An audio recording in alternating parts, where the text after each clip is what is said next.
Apakah bisa mendapatkan keutamaan uban menjadi cahaya di alam kubur atau di akhirat jika mengecatnya dengan warna selain warna rambut atau warna hitam? Tentu hadis yang berbunyi dan hadis sahih riwayat Imam Ahmad, siapa yang beruban sementara dia dalam keadaan Islam, maka uban tersebut akan menjadi cahaya yang terang baginya pada hari kiamat. Jadi lafaz hadis ini jelas, uban yang tidak diubah warnanya. Kalau dibiarin saja warna putih, maka itu berarti yang akan mendapatkan fadilah. Kalau dia ubah warnanya menjadi merah atau selain hitam, yang memang dibolehkan dalam sunnah, boleh menggunakan warna henna, ya, warna coklat atau kemerah-merahan, ini masih dibolehkan.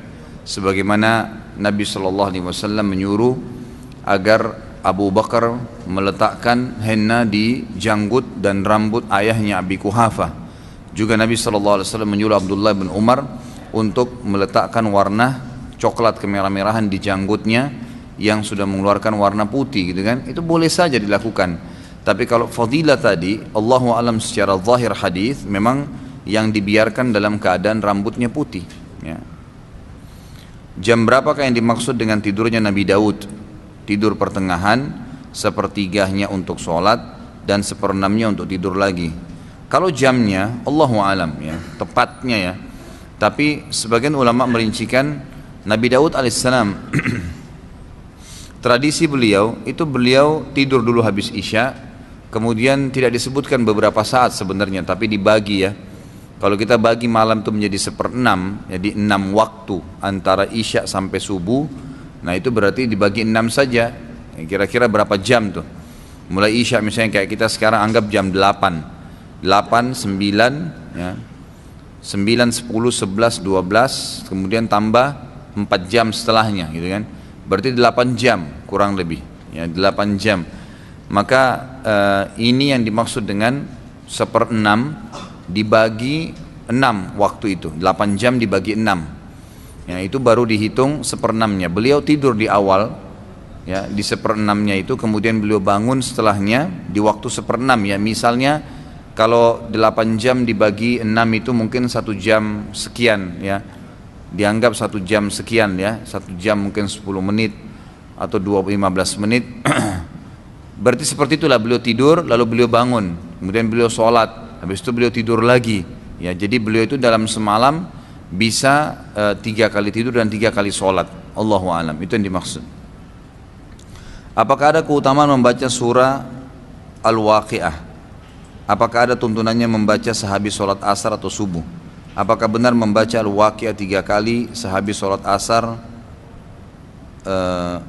untuk istri akan membantu istrinya mendapatkan rezekinya mudah?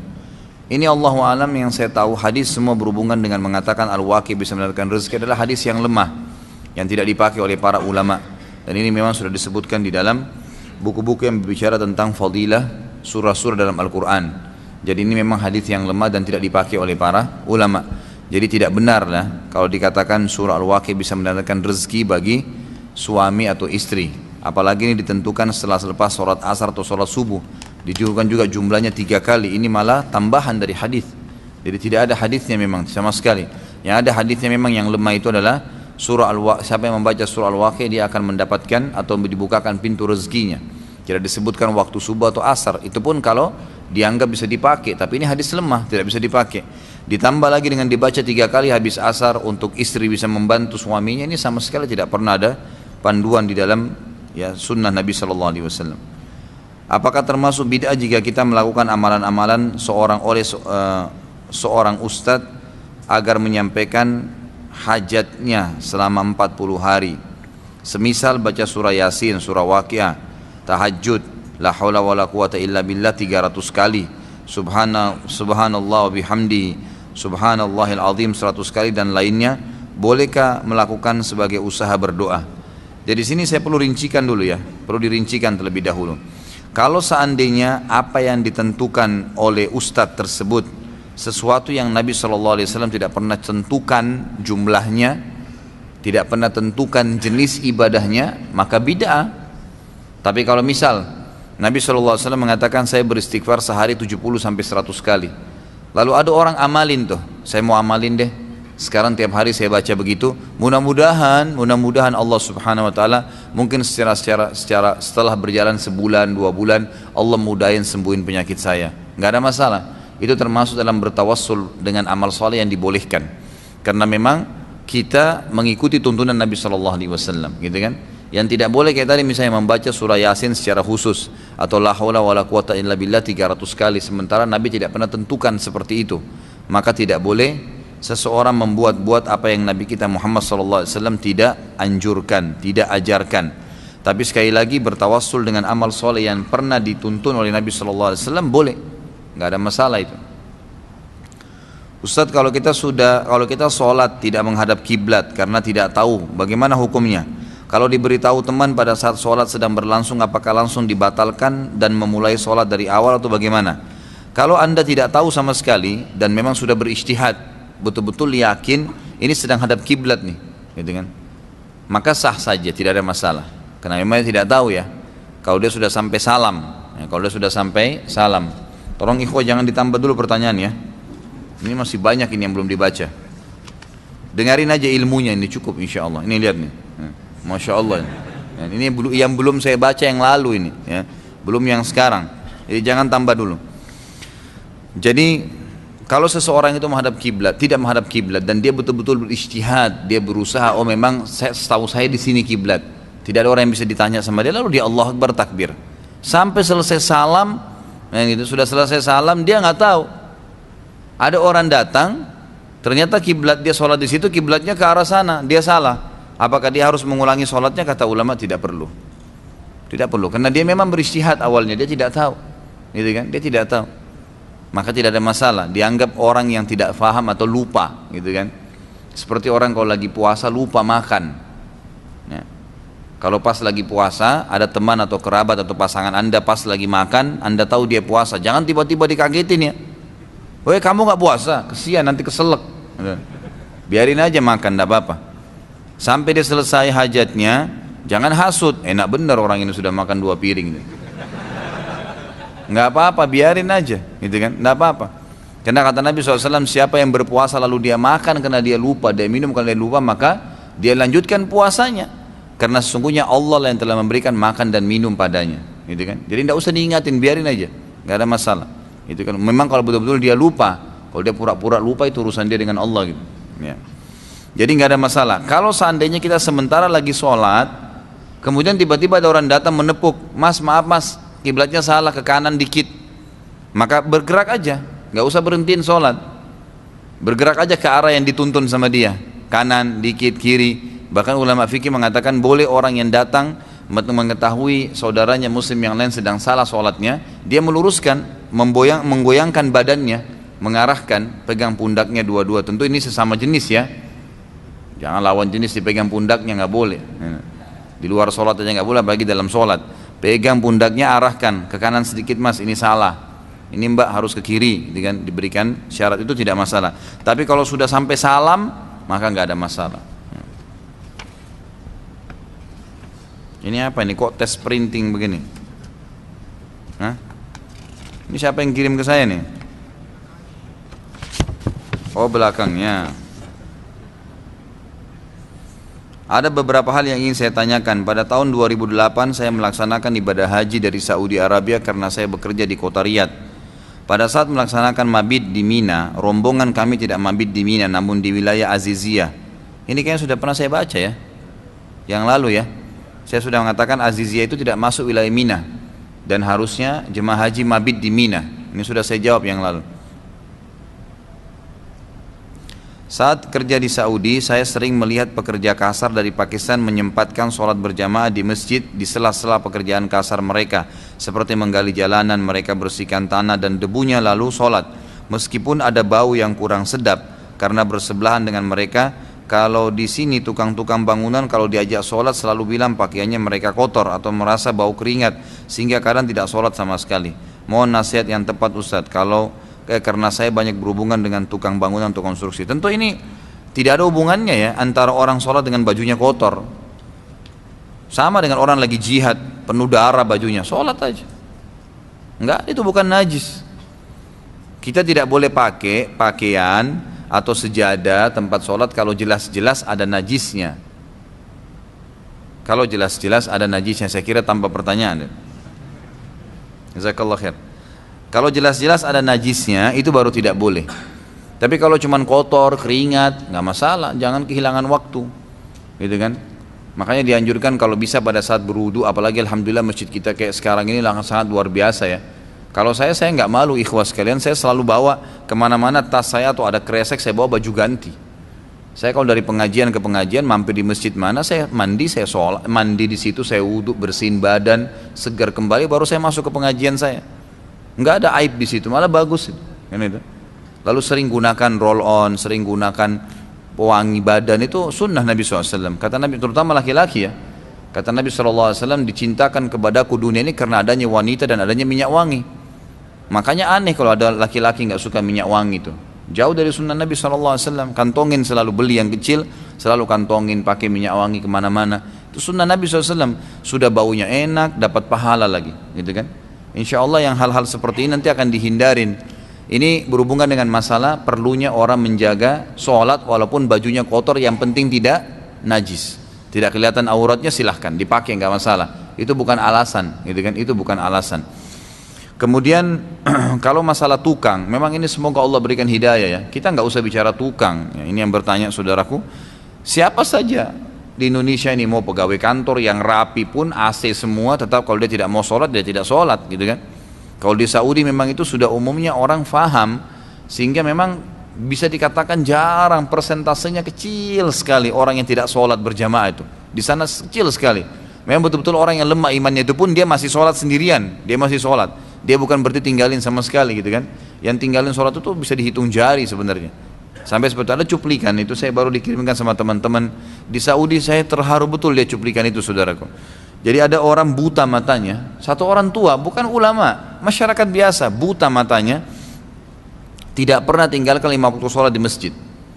Jadi antara rumah dia dengan masjid itu, dia minta satu orang tolong ikatkan tali, ada tiang listrik pas di sebelah pintu masjid. Masjidnya juga masjid biasa kecil di berkampungan gitu. Diikat tali di situ, tali itu panjang, ditaruh jalan di tanah, yang artinya diletakkan di tanah sampai depan pintunya dia. Jadi kalau orang buta ini mau ke masjid, dia keluar dari pintunya, dia pegang tali itu terus ditarik sama dia, jadi kencang talinya, lalu dipegang sama dia, menuntun dia sampai ke masjid. Buta, nggak bisa, nggak ada yang tuntun, sendirian tinggal di rumahnya, tapi tidak tinggalin 5 waktu sholat di masjid. Ada cuplikan yang lain luar biasa ikhwah. Orang lumpuh, dia bahkan kalau mau jalan ke masjid itu, kalau dia mau jalan dia bolak-balikan badannya, tangannya nggak ada, kakinya nggak ada, tapi luar biasa nggak tinggalin sholat berjamaah di masjid. Ada cuplikannya tuh di Saudi, unik-unik gitu, luar biasa gitu. Mereka betul-betul memang mungkin sudah penanaman iman ya dari orang tuanya kepada anak-anak ini. Mudah-mudahan Allah berikan hidayah orang-orang kita gitu. Ya ini pekerja-pekerja kasar, bukan cuma sholat, Ramadan nggak puasa, gitu kan? Padahal di Saudi itu orang puasa semua walaupun bekerja keras, gitu kan? Mereka tetap puasa, buka puasa rame-rame gitu, tidak mengganggu. Dan ini memang sudah pesunan Nabi SAW, dan itu kan tergantung sugestinya. Kalau kita puasa, kemudian sudah disugesti awalnya negatif, sebentar jam 11 saya haus nggak ya? Saya lapar nggak ya? Ya haus dan lapar benar. Tapi kalau kita memang niatnya sugesti, niat itu sebenarnya sugesti ya.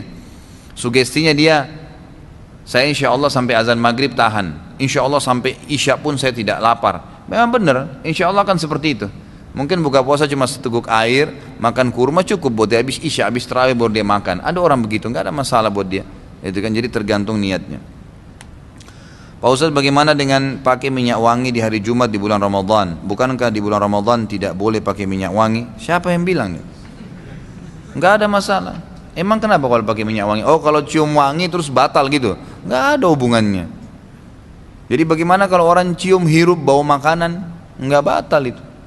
Tidak batal sampai ada sesuatu yang dimasukkan ya di dalam mulut, tenggorokan atau ke dalam melalui tenggorokan, itu yang memang sifatnya muftir, artinya mengenyangkan ya, mengenyangkan ya. Jadi kalau mengenyangkan maka tidak boleh, artinya dia kalau dimakan banyak nanti mengenyangkan, maka itu baru muftir, baru membatalkan. Jadi kalau orang tidak sengaja lewat di depan restoran, ada orang lagi masak, dia lewat kecium, itu nggak batal gitu kan. Bahkan ulama sepakat mengatakan bolehnya seorang wanita yang sedang memasak makanan untuk buka puasa suami dan anak-anaknya mencoba mencicipi di ujung lidahnya lalu membuangnya setelah itu, tidak memasukkan ke dalam. Itu hampir semua ulama fikih sepakat masalah itu dibolehkan, gitu kan? Dibolehkan, tapi hanya di ujung lidah. Minyak wangi pun boleh, nggak ada masalah, nggak ada larangan Ramadan atau lagi puasa pakai minyak wangi. Kalau sedekah lebih baik mana, ditargetkan jumlahnya atau tidak? Misal langsung ambil di kantong tanpa tahu jumlah yang disedekahkan. Sebenarnya sama saja ya, sama saya, tergantung niatnya. Tergantung niatnya, biar juga orang keluarin 100 ribu yang tiba-tiba dia pegang tapi kalau hatinya gerutu, gitu kan, sama juga bohong. Lebih baik orang yang ngeluarin 1.000 rupiah tapi ikhlas, gitu kan. Jadi kalau saran saya tentukan aja, kalau saran saya ya, jangan nanti syaitan godain, begitu kita main tutup mata tarik ternyata 100 ribu yang keluar, kemudian sebentar nyesal, coba tadi yang 5 ribu aja kan, hilang ikhlasnya nanti. Jadi tentuin aja, keluarin di kantong, lihat kira-kira kebutuhan saya mana, lalu keluarin, tidak masalah ya. Jadi itu termasuk hal yang bijaksana kalau kita milih. Boleh minta alamat email dan nomor HP-nya Pak Ustadz untuk minta saran dan tanda tangan, tanya-tanya maksud saya, salah ya. Boleh insya Allah ya. Kalau email lebih baik ke web aja ya, di web saja, karena saya terus terang ikhwat dan akhwat mohon maaf kalau ada yang masuk di BlackBerry saya, ada yang masuk di WhatsApp, kadang-kadang saya nggak jawab, terlalu banyak, bukan saya nggak mau jawab. Kadang-kadang saya bangun tidur sudah ada 120 SMS yang masuk, WhatsApp ada. Bahkan di Wisol TV pernah disebarin nomor HP saya, lagi manasik umroh, saya tidak sengaja, maksud saya mau sampaikan kepada jemaah yang mau umroh dengan saya, ini nomor HP konsultasi sebelum umroh sama saya. Nanti diputar sama teman-teman Wisol TV, semua seluruh Indonesia nonton. Jam 3 subuh kerang-kering nomor HP saya. Jam 3 subuh siapa yang bel saya ini, saya nggak kenal nomornya, dan habis nomor satu, nomor yang satu lagi. Ternyata teman-teman Wisol TV itu pernah jam 3 subuh putar ceramah saya, gitu kan. Dan jemaahnya ini rupanya kira itu live, mereka telepon ke studio nggak ada yang jawab, ditelepon ke HP saya. Bunyi luar biasa, saya pikir ada apa-apa, mungkin keluarga saya ada masalah, tapi alhamdulillah sih tidak ada masalah ya. Jadi saya mohon maaf kalau memang ikhwat selama ini dan akhwat yang saya tidak sempat jawab, ya itu bukan disengaja tapi memang keadaannya, kondisinya tidak memungkinkan, tangan saya cuma 2 gitu. Jika kita deposit di bank syariah lalu meminjam uang dengan jaminan deposit tersebut dan di awal akad peminjaman uang pihak bank menetapkan cicilan tiap bulannya sekian rupiah tanpa menyebutkan akumulasi akhir dari cicilan tersebut. Jika ditelaah hasil akumulasi akhir dari cicilan akumulasi tersebut melebihi dari jumlah yang dipinjam, namun peminjam tidak keberatan akan kelebihan tersebut, apakah hal ini dibolehkan? Apakah termasuk riba atau tidak? Saudaraku, hukum riba atau atau tidak riba itu bukan dari masalah ridho atau tidak ridho. Hukumnya haram. Zina diajak atau sengaja mau tetap zina, nggak bisa dijadikan tolok ukur begitu. Jadi jangan Anda bilang, oh kalau saya pinjam uang kemudian dilebihkan, ya karena saya juga mau, saya butuh, nggak apa-apa deh, saya ridho. Nggak bisa, memang hukum penambahan sesuatu dari hutang itu tidak boleh, baik dari pihak orang yang mengembalikan yang utang atau orang yang punya piutang. Ya, kalau dari awal sudah disepakati ya. Tapi kalau misal saya pinjam 1 juta, kemudian saya sudah kembalikan uang teman saya itu, dan ternyata dari uang itu memang saya pakai investasi berhasil, saya dapat untung 2 juta rupiah, saya merasa terima kasih, saya berikan kepada dia 100 ribu, tapi tidak ada hubungan dengan, tidak ada kesepakatan awal akan berlebihan, akan dilebihkan, karena utang nggak boleh lebih. Dan teman-teman begini ya, tolong garis bawahi satu poin, pisahkan di dalam hati kita antara sesuatu yang sifatnya investasi untuk dunia dapat keuntungan dengan sesuatu yang sifatnya untuk mendapatkan pahala. Jangan semuanya dihitung harus ada keuntungannya. Akhirnya kita teman minta tolong antarin saya ke sana dong. Ini dapat apa saya di sana nih? Berpikir duniawi, harus ada sesuatu nih. Dapat sesuatu nggak ya? Nanti kalau ke sana dapat duit nggak ya? Dapat apakah? Ini sesuatu. Kalau nggak mau jalan. Nggak boleh. Pisahin di hati kita itu. Kalau investasi bisnis, baru kita hitung-hitungan keuntungan. Tapi ada juga yang sifatnya memang sedekah. Emang nggak ada imbalan tuh, nggak usah berharap imbalan. Meminjamkan uang masuk di dalamnya. Ya, minjamin uang ke orang itu nggak boleh ada imbalan. Emang sudah begitu. Gadai nggak boleh ada imbalan. Harap pahala dari Allah Subhanahu Wa Taala. Bahkan seorang Muslim harus ini dominan dalam hidupnya dibandingkan dengan tadi yang investasi itu. Banyak orang tidak bedain ini saudaraku. Semua harus dihitung duit. Apa untungnya nih? Gak boleh begitu. Akhirnya tidak ada amal yang ikhlas, tidak ada amal yang untuk akhirat kita. Karena semua sudah kita ambil balasannya di dunia. Jadi coba bedain itu. Bahkan para ulama itu lebih cenderung selalu hampir 99% hidup mereka itu semua yang investasi akhirat, semua yang dapat pahala. Yang cuma 1% aja nih yang untung. Itu saja. Abu Hanifah rahimahullah pernah kedatangan seorang wanita dan berkata, wahai imam, dia tahu dia ulama besar, punya toko sutra di Irak, ya, gitu kan. Dikatakan oleh perempuan ini, tolong juallah kepada saya sutra yang saya butuhkan, tapi tidak kamu mendapatkan keuntungan yang besar, tidak juga kamu rugi. Abu Hanifah rahimahullah memberikan kepada ibu tersebut dengan harga 3 dirham. Nggak mungkin gitu. Sutra sendiri nggak mungkin, modalnya pun nggak mungkin 3 dirham. Ibu itu kaget, dia mengatakan, wahai imam, anda pasti rugi dengan ini. Harga sutra itu minimal 10 dirham, ini dijual 3 dirham. Apa kata Abu Hanifah rahimahullah? Perhatikan nih, pedagang yang sukses dan punya iman. Apa yang dia bilang, saudaraku? Dia bilang, bu, sebenarnya saya sudah beli sutra ini 20 biji, 20 piece gitu kan. Dan saya sudah untung dari 19 piece yang sebelumnya. Maka yang 1 piece ini saya berikan kepada anda untuk melengkapkan saja dari modal saya dan keuntungan yang sudah saya ambil. Saya hitung-hitung ternyata cuma tinggal kurang 3 dirham saja. Maka saya berikan kepada anda. Sampai dagang pun bisa bersedekah, bantu orang. Ini banyak orang subhanallah tidak dagang, tidak apa, tapi semua harus dihitung duit, gitu kan? Semua harus ditolak ukurkan dengan uang. Jadi nggak ada niatnya untuk mendapatkan pahala di akhirat. Jadi saya sarankan termasuk yang tidak boleh ada tambahannya adalah hutang dan juga gadai. Ya, termasuk juga ikhwas sekalian menjaga amanah-amanah orang adalah tanggung jawab. Banyak orang kontrak rumah, dia tidak menjaga kontrakan itu. Dirusak lampunya, dirusak catnya, nggak boleh ikhwah. Kalau anda bisa meninggalkan tempat kontrak itu dan bertengkar sama yang punya tempat karena sudah merusak bertempat dan anda berhasil lari, dari Allah nggak bisa lari. Allah akan hukum anda, nggak boleh. Bagaimana kita terima catnya, bagaimana kita terima pintunya, kamar mandinya, lantainya, begitu kembalikan. Ada orang sewa mobil, rusak mobilnya orang. Oh karena bukan mobil saya, polisi tidur ditabrak saja, lubang-lubang di macam-macam sampai rusak mobilnya orang. Nggak boleh ikhwan, haram ini, nggak boleh sama sekali. Ya kita harus tidak boleh melakukan satu perbuatan yang kita tidak senangi buat diri kita. Kata Nabi SAW, la yu'minu ahadukum hatta yuhibbu li akhihi ma yuhibbu li nafsi. Tidak akan beriman seseorang sampai dia mencintai untuk saudaranya apa yang dia cintai untuk dirinya sendiri. Nggak boleh. Kan gitu. Kalau kita tidak, coba bayangkan kalau kita pemilik mobil, maukah mobil kita digituin? Kalau kita pemilik rumah, maukah rumah kita digituin? Tentu kita nggak mau, gitu kan? Jadi harus menjaga. Ingat, Allah Azza wa Jalla maha melihat, maha mengetahui, maha mendengar. Nggak boleh. Kita bisa zalimi seseorang, kita bisa dari seseorang, tapi dari Allah Azza wa Jalla tidak mungkin. Inna Allah la yakhfa alaihi syai'un fil ardi wala fis sama.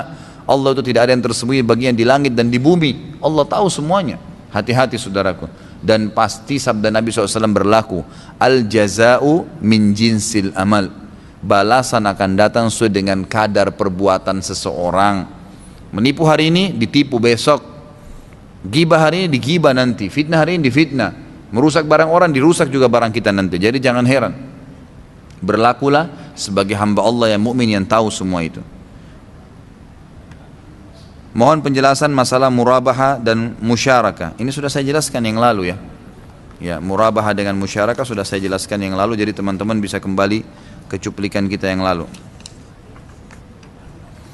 Ustaz, laki-laki dapat keutamaan pahala 27 derajat dan 25 derajat jika sholat berjamaah di masjid. Bagaimana perempuan mendapatkan pahala tersebut sedangkan perempuan lebih utama sholat di rumah? Perempuan tersebut belum menikah. Jadi yang benar hadisnya adalah 25 kali lipat pahala dan diangkat 27 derajat. Itu yang benar. Ya. Jadi hadis yang pertama, hadis 25 kali lipat adalah hadis sahih riwayat Imam Ahmad. Kata Nabi SAW, sholat seseorang di antara kalian di rumahnya dan di pasarnya dibandingkan di masjidnya berjamaah, itu perbandingannya 25 kali lipat. Kalau 27 derajat hadis riwayat Imam Bukhari Muslim, kata Nabi SAW, sholat berjamaah dibandingkan sholat sendiri perbandingannya 27 derajat, bukan 27 kali lipat ya. Maka Ibnu Abbas mengatakan satu derajatnya ini perbandingan 27 derajat itu adalah satu derajat ke derajat di atasnya jaraknya 500 tahun. Baik, ini dapatkan laki-laki. Bagaimana dengan perempuan? Maka ulama mengatakan Hadis yang menjelaskan perempuan lebih afdal sholat di rumah dihubungkan dengan hadis sholat berjamaah. Sabda Nabi SAW yang berbunyi hadis sahih riwayat Hakim, wanita yang sholat di ruang tamu rumahnya lebih afdal daripada di luar rumahnya termasuk masjid. Dan dia sholat di dalam kamar tidurnya lebih afdal, lebih besar lagi pahalanya dibandingkan kalau dia sholat di ruang tamunya. Jadi perempuan makin tertutup makin besar pahalanya, laki-laki makin terumum, rame-rame makin besar pahalanya. Lalu bagaimana caranya perempuan mendapatkan fadilah berjamaah tadi? Ya dia ada sholat berjamaah di rumahnya, gitu kan? Perempuan yang sholat sendiri di rumahnya sama dengan pahala laki-laki sholat sendiri di rumah, di masjid. Perempuan yang sholat berjamaah di rumah sama dengan laki-laki berjamaah di masjid. Begitu, jadi jamaah dipertemukan dengan jamaah. Walaupun juga perempuan boleh ya untuk sholat di masjid, bukan tidak boleh. Sebagaimana sabda Nabi SAW dalam hadis sahih riwayat Imam Ahmad, la tamna'u ima Allahil masajid. Enggak boleh kalian larang hamba-hamba Allah wanita untuk ke masjid.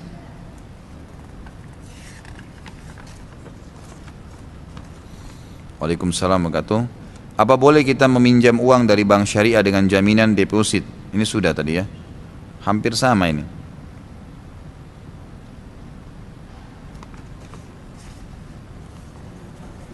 Bagus juga kalau pertanyaan kembar-kembar nih, jadi biar cepat selesai. Pak Ustadz, hukum kerja di bank apa? Gitu. Ya kalau banknya konvensional riba, haram. Kira-kira anda mau saya jawab apa nih? Boleh? Nggak boleh, haram. Kalau orang itu takut kepada Allah SWT dan mudah-mudahan saya termasuk di dalamnya, tidak mungkin saya bilang oh iya nggak apa-apa, nggak boleh. Emang haram, haram ya haram. Jangan cari celah ya. Ini kadang-kadang kesian Ustadz ini selalu diserang, dicari, diubah atau dikemas dan demikian buat pertanyaan untuk supaya boleh gitu kan. Ini kalau haram dalam Islam haram, jangan dicari dari sampingnya halal nggak, dari bawah halal nggak ada. Haram ya haram, selesai. Anda lakukan konsekuensinya ada hukum. Dan banyak pintu halal, kenapa harus cari yang haram? Jadi sarannya apa ya? Jangan kerja di bank konvensional, saran saya. Lalu saya harus sekarang bagaimana Ustaz kalau saya keluar saya nggak punya gaji? Subhanallah. Yang kasih anda makan dari bayi memang pimpinan bank anda sekarang, Allah subhanahu wa ta'ala. Kok sekarang baru kerja 2-3 tahun aja sudah ketakutan? Lalu yang anda hidup 27 tahun yang sebelumnya itu siapa yang kasih makan dan minum? Tidak boleh begitu, harus yakin Allah azza wa jal. Allah mengatakan dalam surah Az-Zariyat ayat 50, A'udzubillahi minasyaitonir rajim, wa ma khalaqtul jinna wal insa illa liya'budun, ma uridu minhum 50 sampai 52 ya. Ma uridu minhum min rizqi wa ma uridu minhum an yut'imun innallahu war-razzaq dzul quwwatil matin. Ya. Saya tidak perintahkan jin, saya tidak ciptakan jin dan manusia, semua jin, semua manusia kecuali untuk beribadah kepadaku. Kata ulama apa? Patuh, yakin, tunduk, minta maaf sama Allah kalau salah, yakin Allah memberikan rezeki, yang mengatur hidupnya, matinya, semuanya, gitu kan? Dan Allah mengatakan saya tidak minta balasan kok dari apa yang telah mereka saya berikan makan dan minum. Allah tidak minta juga kita memberikan sesajen, nggak perlu. Sesungguhnya Allah lah satunya pemberi rezeki. Razzaq itu pemberi rezeki, kemudian kalau habis diulang dikasih lagi. Buah sudah berbuah, panen lagi nanti, musimnya keluar lagi. Itu namanya Razzaq, pemberi rezeki yang non stop. Air sudah dipakai nih, diserap oleh matahari, disaring di awan, diturunin lagi sama Allah dengan hujan. Begitu terus, udara, oksigen, segala dipersiapkan oleh Allah SWT. Itu Razzaq.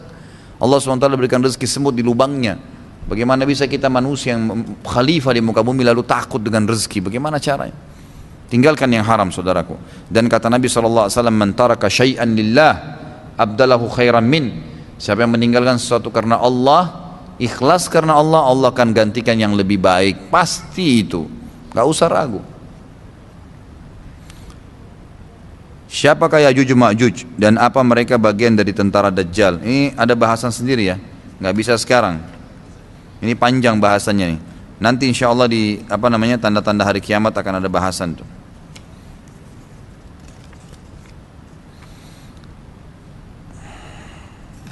Ini sama. Seorang akhwat dilarang suaminya memakai jilbab syar'i, selalu dengan orang tuanya dan jarang bersama istri. Selalu mendapat tekanan ketika ingin melakukan ibadah dan ketaatan, tapi sang suami tetap menafkahkan dan menjalankan sholat, apakah dengan ini sang akhwat boleh menceraikannya? Dan apa nasihat Ustadz? Ini cobaan dalam rumah tangga, semua orang akan diuji oleh Allah Subhanahu wa Ta'ala. Kalau anda mau, anda sabar, berdoa dan menjalankan apa yang sifatnya memang tidak melanggar hukum Allah. Jadi dalam hukum Allah Subhanahu wa Ta'ala, dalam syariat Allah ini, kalau bertemu antara haknya Allah yang wajib dan haknya suami yang wajib, kalau belum menikah haknya orang tua yang wajib. Jadi haknya Allah yang wajib kayak sholat 5 waktu, dengan haknya orang tua atau suami yang wajib, misalnya dipanggil, ya, orang tua panggil anaknya wajib menjawab, suami panggil istrinya wajib jawab, ini berarti wajib makhluk. Maka kalau bertemu keduanya, haknya Allah yang wajib didahulukan. Kalau bertemu antara sunnah haknya Allah, bukan wajib ya, sholat sunnah, puasa sunnah, dengan hak wajibnya makhluk yang Allah tentukan, tadi misalnya menjawab panggilan suami atau orang tua, lagi sholat sunnah, maka wajib yang sunnahnya haknya Allah ditinggalkan, dilakukan wajibnya makhluk. Ya, ini hukum yang sudah disepakati oleh para ulama, gitu kan. Jadi pertemukan masalah ini. Kalau suami anda tidak melarang anda pada hal-hal yang sifatnya wajib dalam agama, gitu kan. Misal tadi masalah hijab syar'i, ya memang itu wajib. Ini tidak ada kepatuhan pada si suami. Bukan haknya dia masuk ke wilayah itu. Istrinya mau sholat 5 waktu dilarang, nggak boleh sholat. Nggak ada urusan sama suami itu. Karena kata Nabi SAW, la ta'ata li makhlukin fi ma'siyati khaliq. Nggak boleh patuh dengan makhluk kalau berbau maksiat kepada Allah, sang pencipta, nggak boleh. Orang tua juga nggak boleh dipatuhin. Nak, buka aja jilbabmu nak, kalau tidak ibu murka. Nggak ada ceritanya, itu nggak ada murkahnya Allah. Kecuali kalau memang hal-hal yang Allah perintahkan kita untuk patuh, itu lain. Tadi misalnya termasuk haknya Allah yang sunnah. Nggak boleh bapak ibu sekalian tetap, atau ibu-ibu terutama, paksain tetap sholat sunnah, suaminya panggil, ya fulana kesini, tetap dia sholat. Oh, saya lagi sholat sama Allah. Nggak boleh. Kalau sunnah harus didahulukan hak wajibnya makhluk, ya kan gitu. Lagi puasa sunnah, suaminya mau berhubungan biologis, ya dia batalin, itu kan. Karena memang ini sunnah, ini wajib, gitu kan. Jadi harus didahulukan haknya makhluk, gitu. Jadi seperti itu. Kalau masalah yang lainnya, masalah misal dia lebih memilih ibunya, misalnya waktunya ada dibagi untuk ibunya, itu anda harus bisa mengerti memang, karena wajib bagi dia bakti dengan ibunya. Kesalahan juga sebagian akhwat kita, dia tidak dukung suaminya pada saat bakti dengan orang tuanya, itu nggak boleh, ya, nggak boleh. Dia jadi penyebab, dia marah, dia cemberut, akhirnya suaminya jadi bimbang ke ibunya atau ke istrinya, ya nggak boleh. Harus dibiarkan dia ke ibunya, bahkan anda dapat pahala, gitu kan. Yang penting jangan dia dari pagi sampai malam sama ibunya. Si suami juga harus mengerti, gitu kan. Artinya dia berikan hak ibunya, dia juga berikan hak keluarganya. Insya Allah itu bisa dibagi waktu kok, itu bisa dibagi waktu.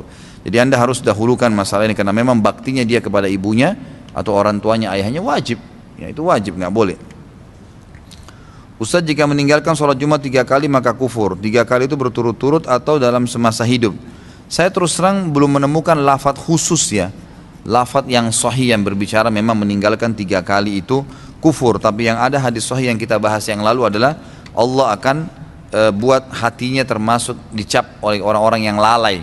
Artinya setelah itu dia akan sulit melakukan ibadah. Itu yang ada dalam hadis sahih gitu. Tapi kalau tadi ini ada sebuah athar ya, kalau tidak salah disebutkan, tapi saya juga belum bisa memastikan 100% tentang kesahihan daripada dalil itu, gitu kan. Intinya tidak boleh meninggalkan Jumat, karena meninggalkan Jumat sama halnya dengan meninggalkan sholat wajib secara sengaja. Secara umum hukum ulama, meninggalkan sholat wajib hukumnya kufur, gitu kan. Hukumnya kufur kalau memang dia jahdan, bangkang, nggak mau. Tapi kalau hanya malas-malasan, maka ini berarti kena ancaman dosa besar.